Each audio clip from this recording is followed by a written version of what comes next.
अस्सलाम वालेकुम नाज़रीन, आप देख रहे हैं INN चैनल। मैं हूं शेख अहमद अली। इस न्यूज बुलेटिन में आइए नजर डालते हैं दिन भर की बड़ी खबरों पर।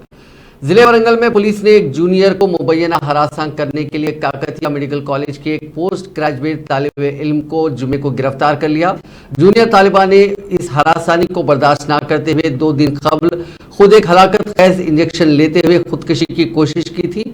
Assistant commissioner police B Kishan ने कहा कि वो इस वाक़े की तमाम जावियों से तहकीकात कर रहे हैं। डॉक्टर सैफ की मुबैना हरासानी की वजह से काकतिया मेडिकल कॉलेज वरंगल की शोबे एनेस्थीसिया में साले अव्वल की तालिबा डॉक्टर डी प्रीति ने 4 जुम्मे को खुदकशी की कोशिश की थी। ये तालिबा हैदराबाद के निज़ाम इंस्टीट्यूट ऑफ मेडिकल साइंस में जिंदगी की लड़ाई लड़ रही है, जो हनूज वेंटिलेटर पर है। तालिबा के वालिद ने इल्जाम आयद किया कि उनकी बेटी ने अपने सीनियर डॉक्टर सैफ की हरासानी की वजह से ये इंतहाई इक़दाम किया। उन्होंने मजीद दावा किया कि उनकी बेटी की शिकायत पर काकतिया मेडिकल कॉलेज के हुक्काम ने कोई कार्रवाई नहीं की, जिसके नतीजे में ये वाक़या पेश आया।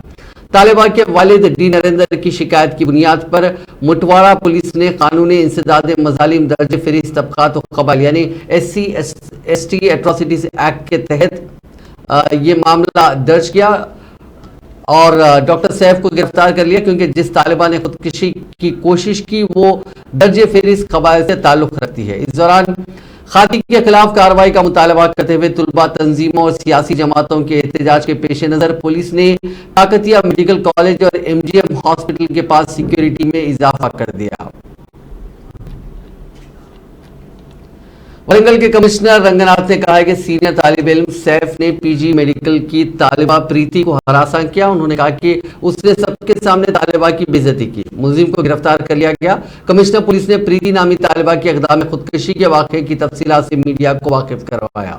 उन्होंने बताया कि प्रीति एक बहुत ज़हीन और बहादुर लड़की है। इसके अलावा वो एक हिस्सास जहन भी रखती है। सैफ ने केस शीट के बारे में प्रीति की तौहीन की। प्रीति ने अपने दोस्तों के साथ बातचीत में कहा कि सैफ उसे निशाना बना रहा था और हरासा कर रहा था। उसने दुख का इजहार करते हुए बताया था कि सैफ उससे तंजिया अंदाज में बात कर रहा है, जैसे उसे दिमाग ही ना हो। कमिश्नर पुलिस ने बताया कि किसी की इस तरह बेइज्जती करना रैगिंग ही है।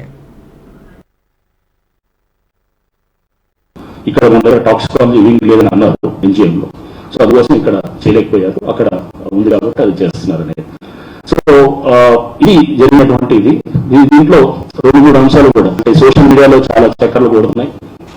అన్నిటి మీద కొంత క్లారిటీ ఇవ్వడానికి, ఎందుకంటే ఈ మధ్యకాలంలో సోషల్ మీడియాలో ఎవరు ఇష్టమైనట్టు ఎవరు తోచింటే వాళ్ళు రాయటం అనేది అది శరాభంగా అయిపోయింది.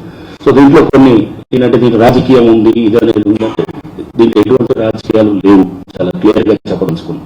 ఎందుకంటే ఇతను Saif is from a very ordinary background. Saif వాళ్ళ ఫాదర్ వచ్చేసి అంటే అడాప్టెడ్ అంటే పెంచుకున్న తండ్రి వచ్చేసి వ్యవసాయం చేసేవాడు, వ్యవసాయంగా ఉండేది చిన్న వ్యవసాయ రైతు అన్నమాట. అతను చనిపోయి కూడా 15 ఏళ్ళు అవుతుంది. ఇతను బయోలాజికల్ ఫాదర్ అంటే ఇతని సొంత తండ్రి వచ్చేసి అంటే కన్న తండ్రి వచ్చేసి అతను రైల్వేలో చిన్న ఫిట్టర్. ఓకే, సో ఇతను పెద్ద వెల్ కనెక్టెడ్ ఉన్నవాడు కూడా ఇది కాదు. సో అందుకని ఇతనేదో రాజకీయాలు వాళ్ళ ప్రమేయం ఉంది, వీళ్ళ ప్రమేయం ఉంది, దీనికంతా పక్కతో పడిస్తున్నారని ఇట్స్ ఆల్ హంబక్.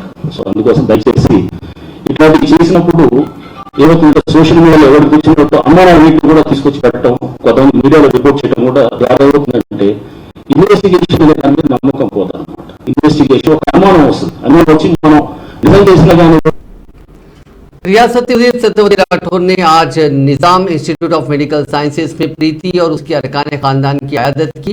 उन्होंने प्रीति की सेहत के बारे में दरियाफ्त किया और कहा कि कल के मुकाबले प्रीति की सेहत में बेहतरी आई है। उन्होंने कहा कि डॉक्टरों को हर कीमत पर अच्छा इलाज फराहम करने का हुक्म दिया गया। उन्होंने कहा कि रियासती हुकूमत रियासत में ख़वातीन के तहफ़्फ़ुज़ के लिए पुरअज़्म है।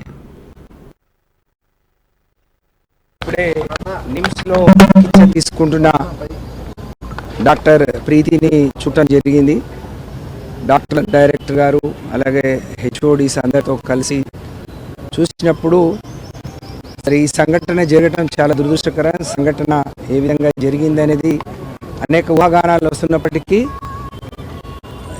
నిమ్స్లో గౌరవ ముఖ్యమంత్రి కేసీఆర్ గారు కానీ గౌరవ మంత్రివర్యులు హరీష్ రావు గారి ఆదేశాలతో మంచి ట్రీట్మెంట్, క్వాలిటీ ట్రీట్మెంట్ తనకు అందుతూ ఉంది.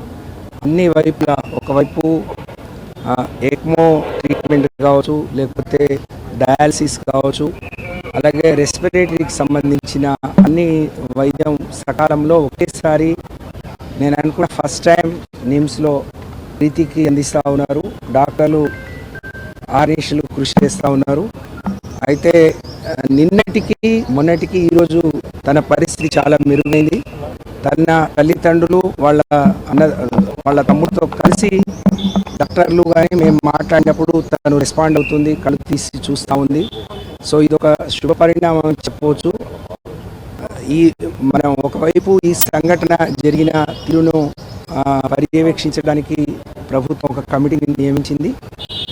సంఘటన ఏ విధంగా జరిగినా బాధ్యులు ఎవరున్నా रियासती बीजेपी के सदर बंडी संजय ने वरंगल के पीजी मेडिकल की तालिबा प्रीति की अक़दाम में खुदकुशी के वाक़े को रैगिंग के साथ लव जिहाद का मामला करार दिया। मीडिया से बात करते हुए बंडी संजय ने कहा कि ये वाक़या रैगिंग के साथ साथ 100% लव जिहाद का मामला है, क्योंकि प्रीति के अलावा काकतिया मेडिकल कॉलेज के दीगर तालिबात को भी सीनियर तालिब इल्म सैफ कई दिनों से हरासा कर रहा था। इस सिलसिले में प्रीति के वालिद ने खुद एक बयान दिया है। उन्होंने कहा कि इस वाक़े पर मेडिकल कॉलेज और पुलिस के मुतज़ाद बयानात आ रहे हैं। उन्होंने कहा कि रियासत में हिंदू लड़कियों को हरासा करने के वाक़यात में इजाफा हो रहा है। बीजेपी के रियासती सदर ने कहा कि मुतासरा लड़की एसटी तबके से है और चीफ मिनिस्टर चंद्रशेखर राव का ताल्लुक आला तबके से है, इसलिए वो इस मसले पर अब तक कोई रद्दमल जाहिर नहीं किए। बंडी संजय ने मुलजिम सैफ के खिलाफ रैगिंग के साथ साथ लव जिहाद के मामले का भी मुकदमा दर्ज करने का मुतालबा किया। उन्होंने कहा कि रियासत में इतना बड़ा वाक़या पेश आया, लेकिन अफसोस की बात है कि चीफ मिनिस्टर चंद्रशेखर राव ने अब तक इस पर कोई बयान नहीं दिया। अलबत्ता इस केस को कमजोर करने की कोशिश की जा रही है। पुलिस की तहकीकात भी केस को कमजोर करने की पूरी तैयारी देखी जा सकती है। उन्होंने कहा कि पुलिस ने मामूली मुकदमा दर्ज करते हुए मुलजिम को जेल रवाना कर दिया। पुलिस को इस बात का एहसास है कि मुलजिम को अगर जेल न भेजा जाए तो इस पर हमला हो सकता है। मुलजिम को तहफ़्फ़ुज़ फराहम करने के लिए उसे जेल भेजा गया। उन्होंने प्रीति के मामले की बरसर खिदमत जज के जरिए तहकीकात करवाने का मुतालबा किया। పాదయాత్ర మధ్యలో పార్టీ పరిచయ కోసం పాదయాత్ర సురేషాకి ఉద్యోగ అభ్యర్థులు మధ్య పూజలు మధ్య పూజలు వేద పద్ధతులకు నిలయం కౌలు కళాకారులకు పుట్టినలు మధ్య ప్రాంతం ఒకప్పుడు మొత్తం అడవి ప్రాంతం పచ్చని చెట్లతో కలకలాడే ప్రాంతం అటువంటి ప్రాంతాలు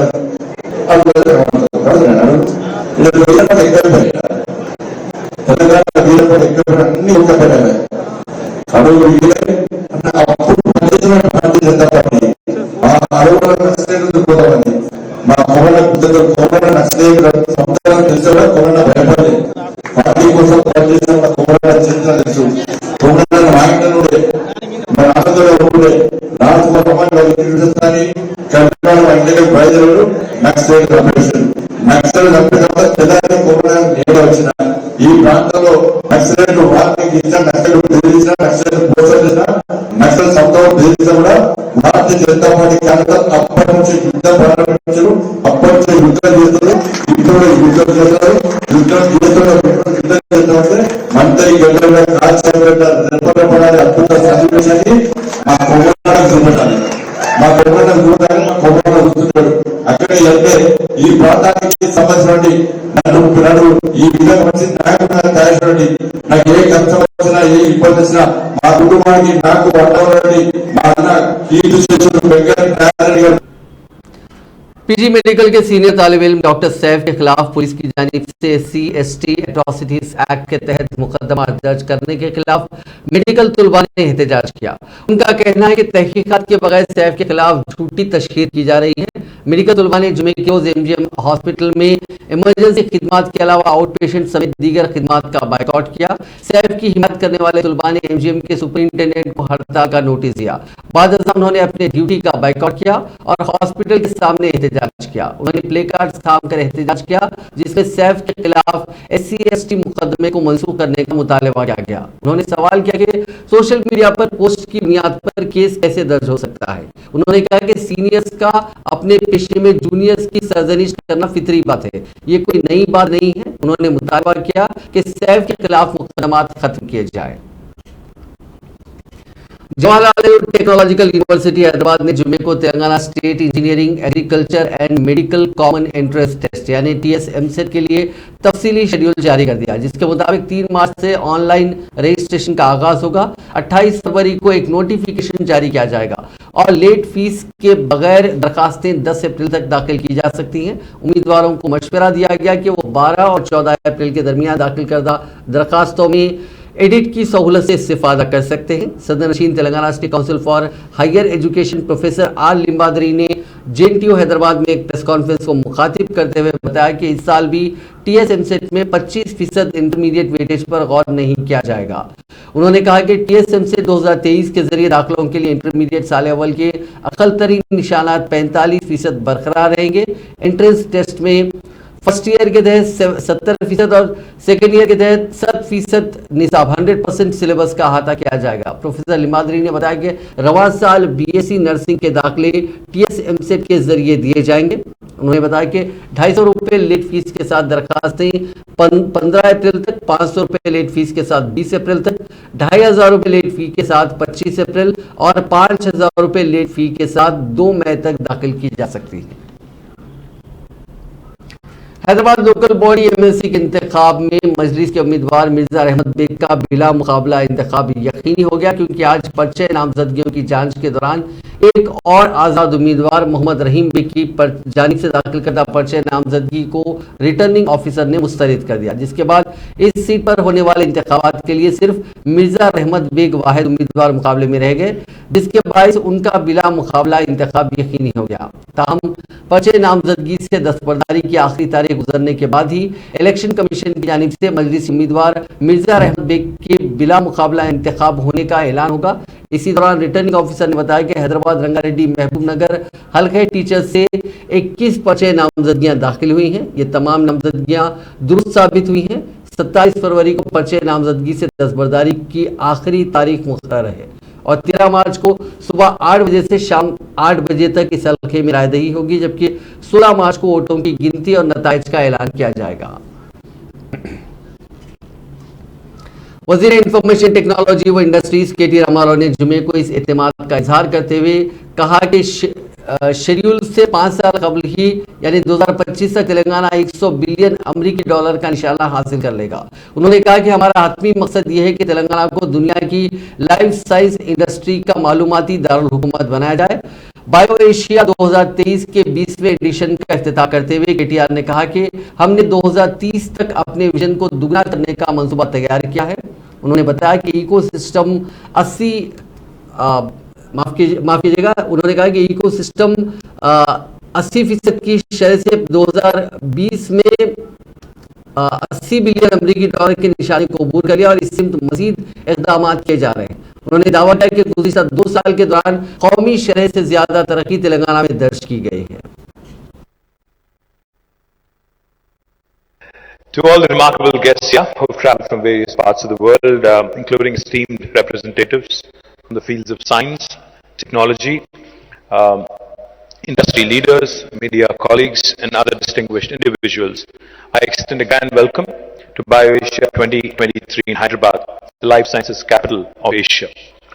It is an incredible moment and an equally exciting opportunity for me to be addressing you all in person after a long gap of 2 years.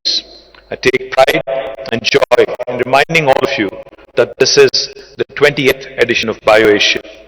I humbly acknowledge the growth of BioAsia, and I must say it has consistently played a crucial role in the development of life sciences industry in Telangana and India. This outstanding platform has consistently attracted a galaxy of healthcare, pharma, and life sciences leaders from more than 100 countries.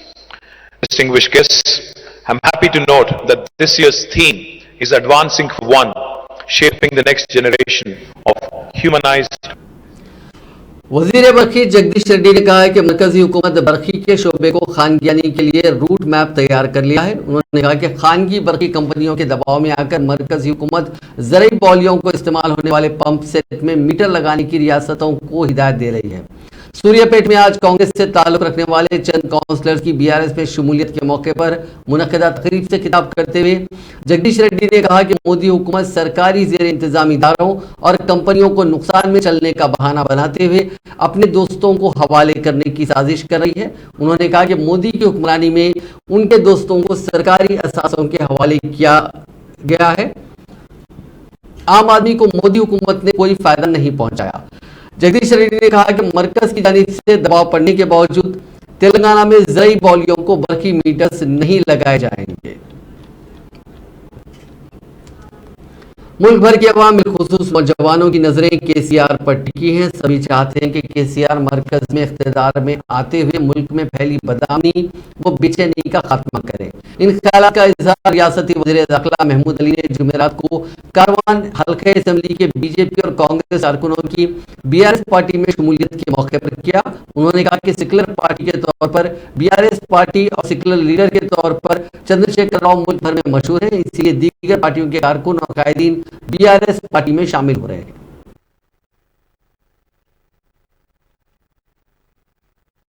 आज कारवान से हमारे in charge Jeevan Singh साहब की सदारत में काफ़ी नौजवान BRS party में शामिल हुए हैं।